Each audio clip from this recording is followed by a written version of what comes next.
after the buzzer? No, I tried to wait as long as I could before I fouled him because he got a little edge on me. So I literally waited to the last second to foul him, try to get the clock, hoping the clock would run out, and I wasn't sure until we looked at it. But luckily. Were you able to get a good look at either the scoreboard or an iPad and tell, or did you have to wait for the officials to tell you? No, they actually showed it, which is rare for the home team to do that. But they showed it in the ring, so we seen it right after we knew. Thank you. Christos Saltis. Hello, PJ.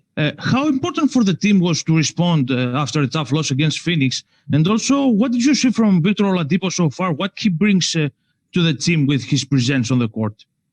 I think we had lost 3 in a row, so there's been a few games we've been needing to win a game. But it was a good team effort. Everybody stepped up. Everybody did their job. Everybody played hard, as always, but we played a little smarter tonight, and that's all you ask for. And Victor is just trying to figure it out. New team, new situation, new players. It's a lot, and to be a main guy and have so many responsibilities and learn everybody, where everybody likes the ball, learn the plays, where what we're looking for on certain things, what everybody does. It's tough, and it's a lot to throw somebody, but he's a pro, and he's learning on the fly. Jonathan Fagan. Understanding that you obviously have key guys out, but in general, is this kind of the formula? Is this how you guys are going to have to win, with not a guy scoring 35 or 40, just balance across the way and contributors across the way? Without a doubt. That's how it's got to be. The ball has to move. We have to put people in positions where they don't know if they want to switch, if they're going to stay. We have a lot of guys that play really hard, that can switch, that can guard guys in different positions. If we're going to win, we can't come down and play ISO and play one-on-one and, kind of watch everybody play. We got to get everybody in motion, put guys where, in positions where they could be successful, and they can help the team. If you look at the scoreboard today, I think we had, I don't know how many guys in double figures, but everybody on the board, everybody touching the ball, making the right plays, swings, extra passes. We got to play like that if we're going to win and be successful. Thank you. Mark Berman.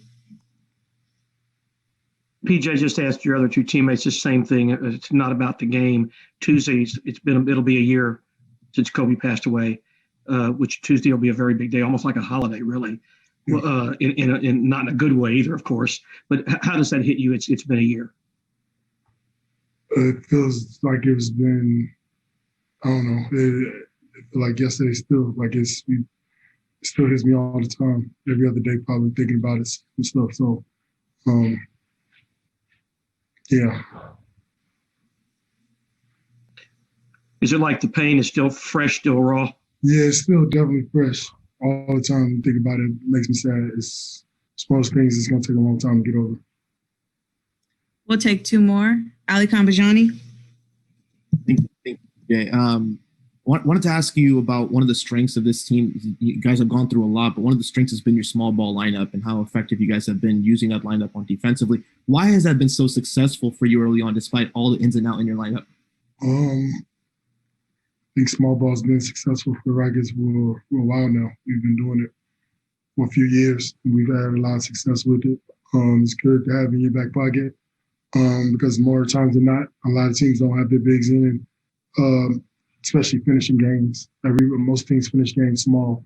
And so to be able to throw that out there, we got big guards that can really guard bigger guys. And when you can do that with David Nwaba, with Sterling Brown, Tate, Eric Gordon, you can switch everything with those guys, and the big is strong enough to be able to box out bigs. That makes it difficult for teams to run offense. So it's good to be able to do that. Thank you. And last question, Adam Spolin.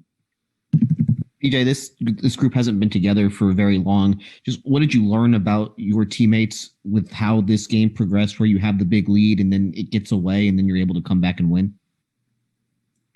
I don't think I learned anything. We play hard every night. It's never been a problem playing hard. We've never had a problem playing hard. Everybody even in our losses, we play hard, play extremely hard. Playing smart, making the right plays, doing the little things that it takes to actually win games. That's stuff that we got to work on. I think everybody, we got a lot of guys that have been on different situations. Maybe the team's not been so good, and just got to strive for yourself and try to stay alive in this league. And when you get on a team like this, you try to show that. You got to show your worth, and in it all, you got to try to figure out, how to help your team win on any given night and play a role. And I think guys are starting to finally understand that and figure it out. And the longer the season goes on, I think guys get better. Was the positive spirit there for the entire 48 minutes, even when they hit you with that run? Yeah, it was good because I feel like everybody was in the game. All the guys were in the game. Everybody was touching the ball. We moved the ball tonight a lot. I think we had 10 assists and 1 turnover in the first quarter. So that when you get that and all the positive spirit in the game, guys start communicating. It just picks up the spirits of the team. So I think that's something that isn't talked about a lot, but it's something that's definitely there and it helps.